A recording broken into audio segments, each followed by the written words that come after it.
তো গাইস, আপনারা তো অনেকেই অনেক কিছু দেখছেন, কেউ 10তলা বিল্ডিং দেখছেন, কেউ অনেক বড় বড় জিনিস দেখছেন। আজকে আপনাদেরকে এমন একটা জিনিস দেখাবো হয়তো খুব কম জায়গায় আছে। তো গাইস, আমি আজকে আইছি খুলনার ভিতরে এমন একটা রেস্টুরেন্ট। সেই রেস্টুরেন্টে আছে একটি কাঠের ডিজাইন, 3তলা বিল্ডিংয়ের ডিজাইন স্কোপ দেয়া। আমি আছি এখন তেলিগাতি হাইওয়ে রোডের পাশে এই রেস্টুরেন্টটা অবস্থিত। এই রেস্টুরেন্টটা হলো কাঠমান্ডু রেস্টুরেন্ট। তো গাইস দেখেন,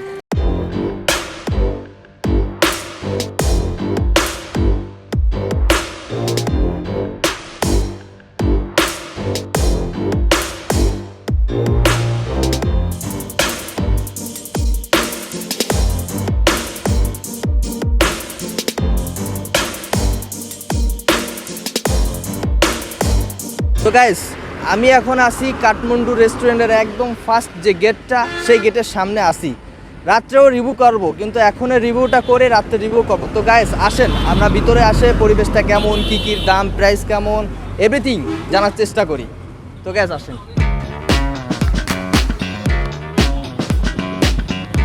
ভাই, এখানে ভিডিও করলে কি কোনো সমস্যা হবে?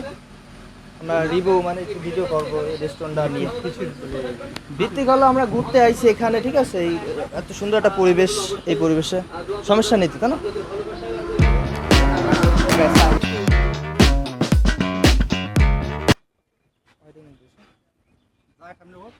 আসে ভিতরের পরিবেশটা দেখাই কেমন। তো গাইজ, ভিতরের পরিবেশটা দেখেন, ভিতরের অসাধারণ পরিবেশটা দেখেন, এইখানে ভিউ দেখেন, এখানে গার্লফ্রেন্ড বয়ফ্রেন্ড নিয়ে আসার একটা খুব সুন্দর একটা পরিবেশ। তো গাইজ, এখানে হাঁটার মতন খুব স্পেস কম।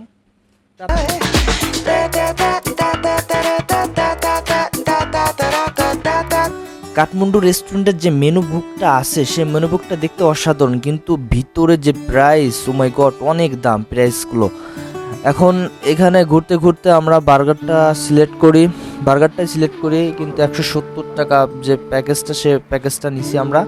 অর্ডার দেওয়ার 10-15 মিনিটের মধ্যে বার্গারটা চলে আসছে, ঠিক আছে? কিন্তু হৃদয় ভাই, আপনার এখানে যে খাবারটা দেখছেন, সে খাবারটা দেখে কি মনে হচ্ছে? আপনার কাছে কেমন মনে হচ্ছে? খাবারের রিভিউটা কেমন হতে পারে আপনি বলেন।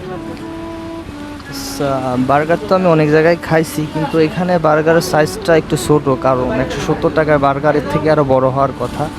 এখন খাওয়ার পরে বলা যাবে এটা কেমন হবে, এটা টেস্টি কেমন, ঠিক আছে? এখন তো বলার কোনো কায়দা নেই, কারণ এখনও খাইনি, কিন্তু সাইজ হিসেবে যেটা দেখলাম সেটা একটু ছোট।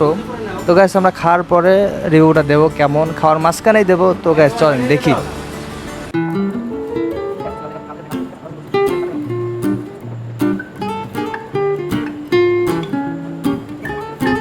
কাঠমান্ডু রেস্টুরেন্টে ঘুরতে যাওয়ার জন্য পারফেক্ট, কিন্তু ওইখানে খাবার দাবার একদমই ভালো না। ওখানে খাবার দাবার মানে একদম জঘন্য, কারণ বার্গারটা দিচ্ছে 170 টাকায়, কিন্তু এত ছোটো একটা বার্গার আর ঠান্ডা, বার্গারটা মোটে ভালোই না।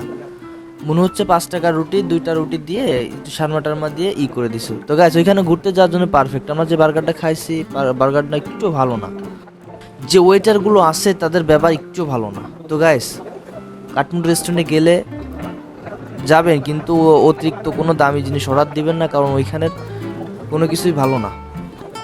খাওয়ার পরেই আমাদের বিল নিয়ে চলে আসে, 500 টাকা বিল হয়েছে। তো গাইস, আমরা বিলটা দিয়েই আমরা ওইখান থেকে কিছু রাত্রি ক্লিপ নিয়ে চলে আসি। গাইস, ওইখানের রেস্টুরেন্টের যে ওনার, তার ব্যাপারটা অনেক ভালো, কিন্তু যে রেস্টুরেন্টে যেগুলো কর্মরত আছে, ওয়েটারগুলোর ব্যবহার একদম ভালো না, একটু ভালো না, খড় করে ব্যবহার। তো গাইস, ওইখানে গেলে যান, কিন্তু ঘোরার জন্য পারফেক্ট, রেস্টুরেন্টে খাওয়ার জন্য কোনো কিছুই নাই।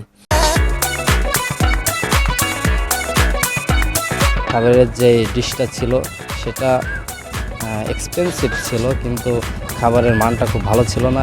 তো এখানে আসেন, ঠিক আছে, ঘোরার জন্য পারফেক্ট, কিন্তু খাবার দাবারের রিভিউ নট। আমরা 3জনই খাইছি, 3জনের একজনও ভালো বলি নাই, মানে 3জনে ডিস্টার্ব খাবারের সময়।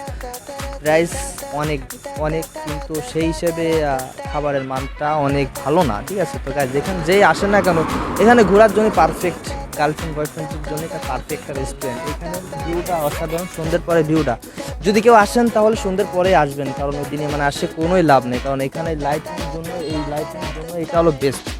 লাইটিং ছাড়া এটার কোনো সৌন্দর্যই নাই। তো তো গাইস যেই আসেন না কেন রাত্রে আসবেন, আর এখানে একটু সাবধানে করবেন, কারণ এখানের ব্যবহার খুবই বাজে ব্যবহার। তো গাইস